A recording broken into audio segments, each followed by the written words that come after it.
Hey guys, welcome to Troy Time. Check it out. Today we're going to can chicken breasts in the Nesco Carey pressure canner. Chicken breasts are one of the easiest things to do, in my opinion, one of the best things to do, and I'm going to show you how to do it. I'm going to give you some pro tips, so stay tuned. Don't skip around too much. I'm going to share a few of my thoughts and give you some pro tips. So coming up next, we're pressure canning chicken breasts. Here we go. Okay guys, we've got about 9 pounds of chicken here, so that's just right, because when we're canning, if I'm using quarts, I need basically 8 pounds of meat. So quarts are going to take about 2 pounds each. Our canner holds 4 quarts, therefore we want about 9 pounds of chicken to work with. That should be either spot on, or if we've got a little bit left, maybe we just throw that in the air fryer. Okay, so let's get this going. So all I'm going to do is I'm just going to cut this up. I'm just going to basically kind of cut this into about 1 to 1.5 inch cubes. I'm just going to cut the fat out. All right, and I'm basically just going to cut this up into strips or cubes of about this size. Okay, super simple. Fat goes in one way, good stuff goes the other way. So we'll just do a couple of these so you can kind of get a feel for it. That's about the size we're looking for. Could be a little bigger than that. You get a little fat, we're just going to trim that off. Throw that in the bad pile. Okay, the rest is all good, baby. Trim that little fat right there. Bam. This can go in. Cut this in half. I'll do one more just to demonstrate. Boom. Boom. Chicken is so easy. Chicken is one of the easiest things to prepare, okay? The other reason that I like chicken is because it's readily available almost everywhere, right?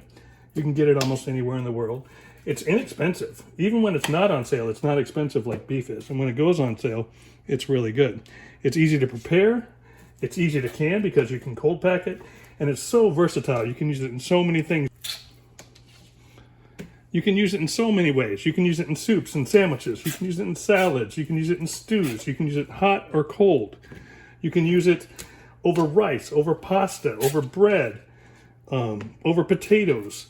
You can use it just so many different ways. Chicken's probably one of the best things. It's also, because it's so available and so inexpensive, unless you're a hunter, it's probably going to be the main staple of your pantry, okay? So when you're canning and you're filling that prepper pantry up, chicken's probably going to be one of your main staples, okay? In my other video, my beef canning video, I talk about reasons that you want to get a canner and that you want to run a canner. This video I'm going to stick mostly just to more specifically about chicken, and I want to give you a few good tips, okay? Okay guys, in my beef canning video, I talked about lots of reasons that you want to get a canner and how it helps you. It saves you time, it saves you money, and it gives you food security. I talk about that a lot. Check out the beef canning video, okay?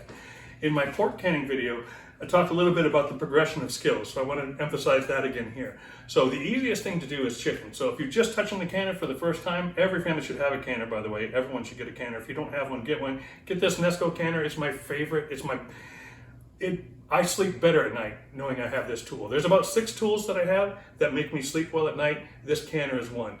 Locking in that food security is highly important, and you want to do it, and this is the best tool to do it. I'm telling you, get this canner and get some food put away, okay? Chicken's the easiest. Do chicken first, then do beef London broil, and then do pork, the pork one. I've got all those videos, you can just follow right along. After that, next step, intermediate, is hot packing.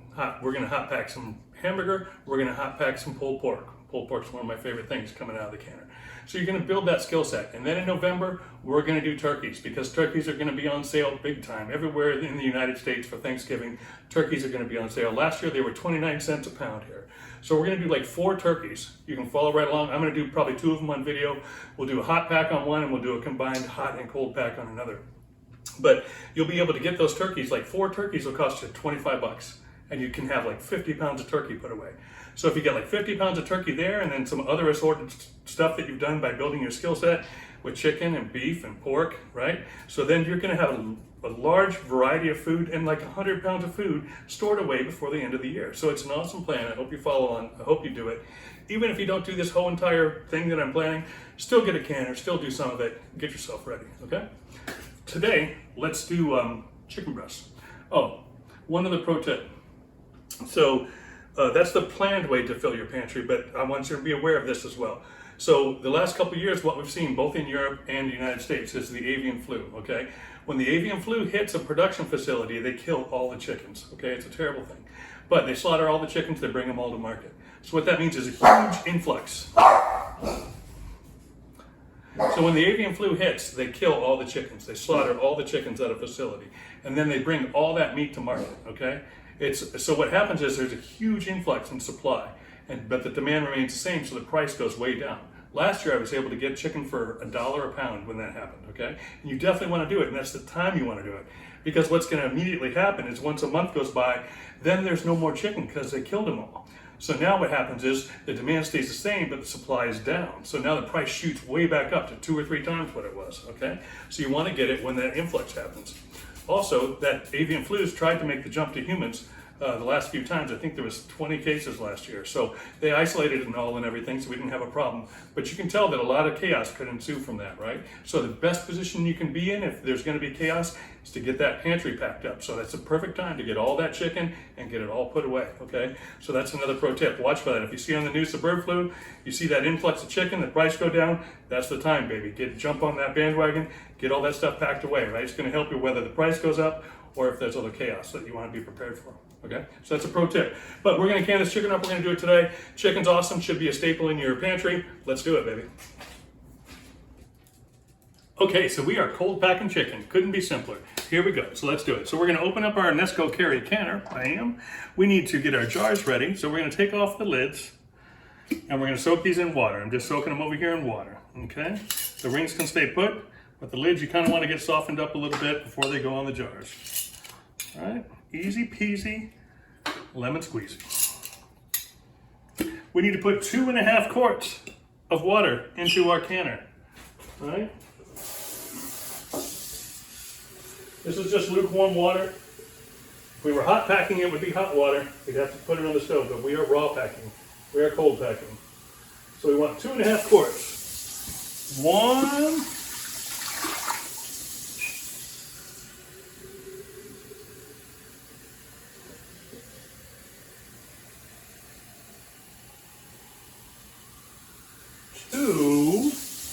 2 and a half.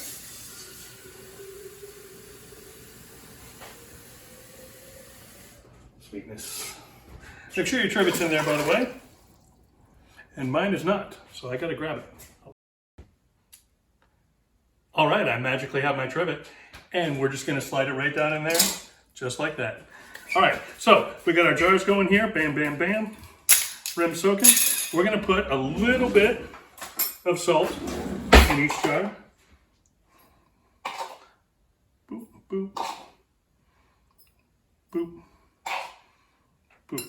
Good. And then it's time to just slide our chicken right in there, right? We're going to use a funnel, right? I'm just going to use my bare hands. You could wrap them if you want. You could wear gloves, but I'm good just touching it like this. Bam. We're just going to fill these up. Okay, I'm going to do all of them about 90%, and then I'm going to come back and work out how much to put in the top. Okay, so to show you how quick and easy this is. This just slides right in, baby. Bam. No worries, doesn't have to be perfect.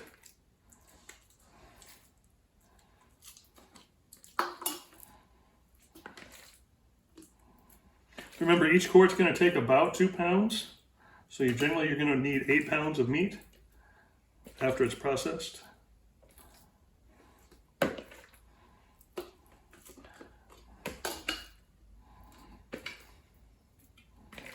And we are probably going to hit the mark.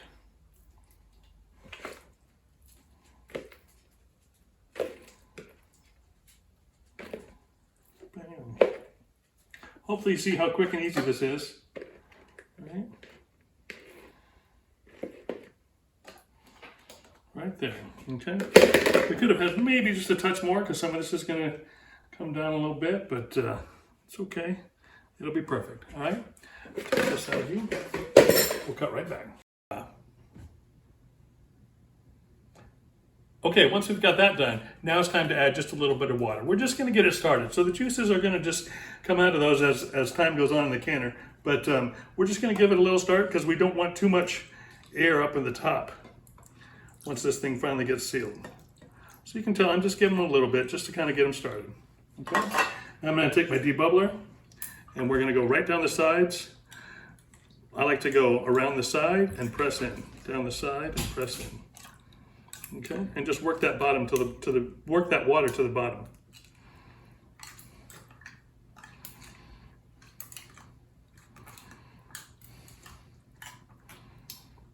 And you can just kind of pound it down just a little bit. We call that tampering.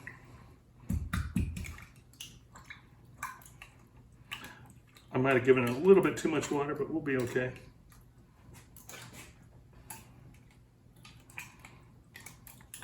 You definitely don't want to fill these up. You fill them up when you're hot packing, not when you're cold packing. Okay? So that looks pretty good. Next up, we need to clean the tops. So we just dip it in the vinegar and then just slide it right there around the top. Get a little bit inside and a little bit outside. Boom, boom, boom. We're just getting rid of any greases or oils or anything that would prevent a nice tight seal. Then it's time for the lids, baby. Bam, bam. Bam. 4 of them. Now, these rims are important. So on these, you just want them finger tight, okay? Don't do it too tight or else it won't be able to suction out correctly and the water won't be able to create a good seal. So just spin it with your fingers just like that. Not too tight. Perfect. Just let it sit. Just let it seat on there just like that, okay? Then it's time to put them in the canner. Easy peasy. Now with the quarts, you gotta watch where you put them because there's a little red nipple right here and you don't want that to be directly on a jar. You want it to be over to the side a little bit. Okay, what I like to do is add a little vinegar just to the batch. That way if there is overspill, it won't get the jars all greasy, okay? Then we close the canner. Make sure that we're on exhaust up top. And then we're gonna set this at high for 90 minutes because we're doing quarts.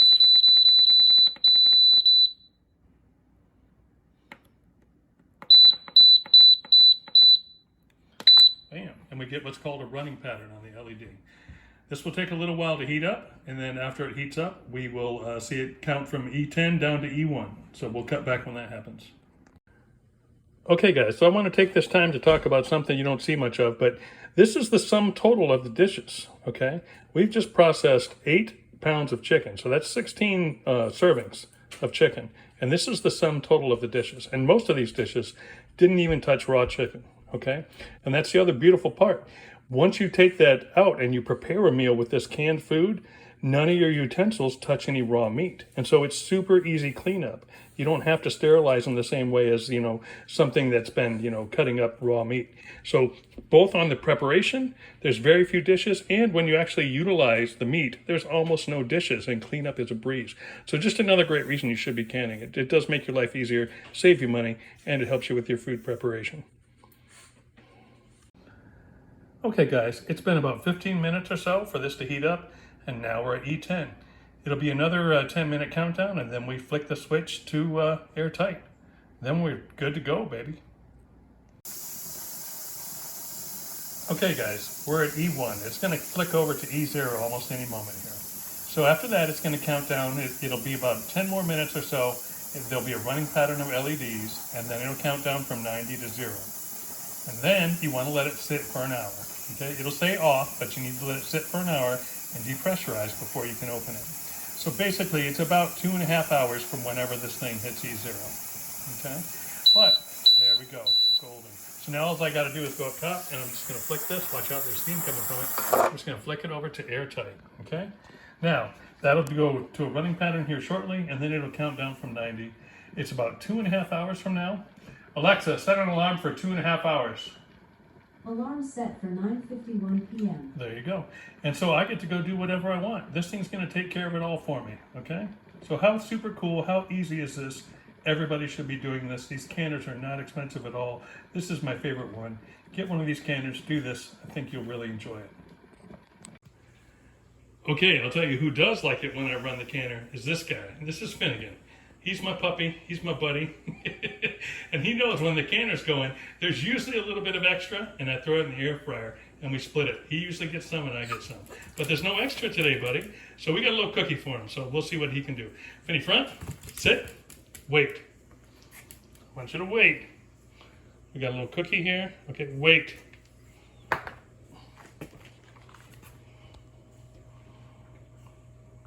Okay, get it. He's going to run away with that one, and then he'll be back. Meanwhile, we have our running pattern. And look who's back. Finny, was that good? Yeah. Did you like that cookie? Oh, that's good. Yep. Okay, you want to try and catch one? Here we go. I'm going to throw it. Ready? Get ready. Get it. He got it. It's a little bit of a big bite for him, though. Is that too much? Is that too big for you? Oh, you got it. Good boy. That's a good boy. Yeah, good stuff. Okay. Say bye, Finny. All right, so now we're at 90. I'm going to walk away now. Everything's good to go, and we'll be back in about 2.5 hours. This is awesome. This stuff is great. Let's open it up and take a look at what we got. This is beautiful. So we've got canned chicken right here. We had a tiny little bit of overboil this time, but look, it's still boiling in the jars. This stuff's beautiful. It's awesome. We're just going to line them up right here.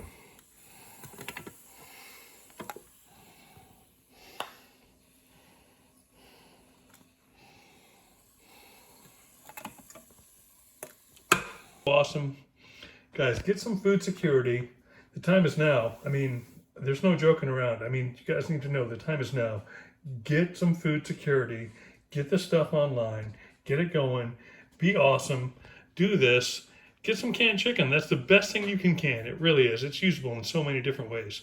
So here's some awesome stuff. I hope you like it. I hope you take this to heart. I really do. And I hope that you spend the time now when it's available to you to get some food preparation put away. So this is Troy time. This is canned chicken. And I'm out.